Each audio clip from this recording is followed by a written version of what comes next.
pasal lapang lah. Tidak, saya fikir saya ada tapak dah.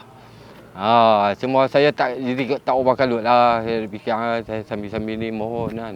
Semua saya ada tapak. Tapak rumah nak buat beli rumah memang tak boleh lah. Tak mampu lah kan.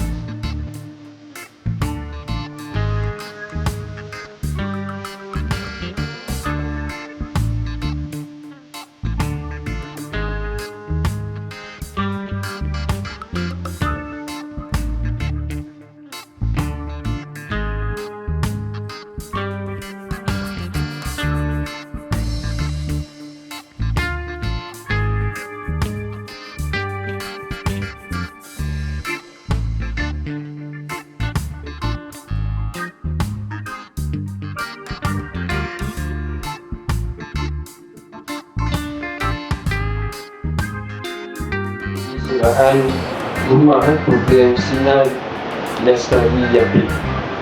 Mengambil kesempatan ini untuk mengucapkan sabar dan tahniah kepada Keluarga Zabidi, Ketua Pengarah Yapin dan pengurusan tinggi yang ada di hadapan saya.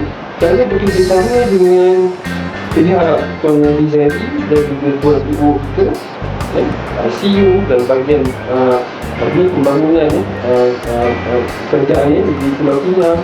Dengan lafaz Bismillahirrahmanirrahim, saya dengan ini merasmikan majlis serahan rumah program Sinar Lestari Yapin.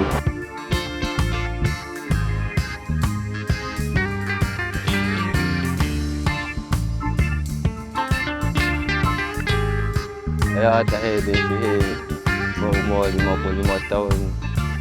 Anak 5, sama isteri kan.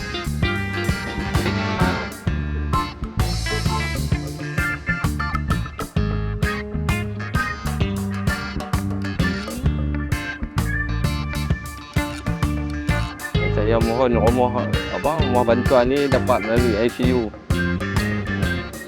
Saya puas hati lah, memang saya puas hati lah. Kontraktor buat apa ni bentuk rumah pun besar apa semua kan. Sehingga elok lah kan.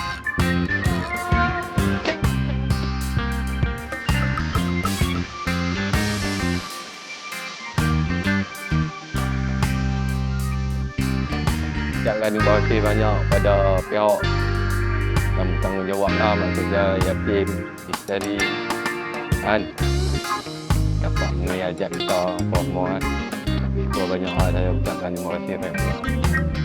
Dan pihak yang lain lah sama, ICU lah apa semua, orang yang terlibat semua, ucapkan terima kasih banyak.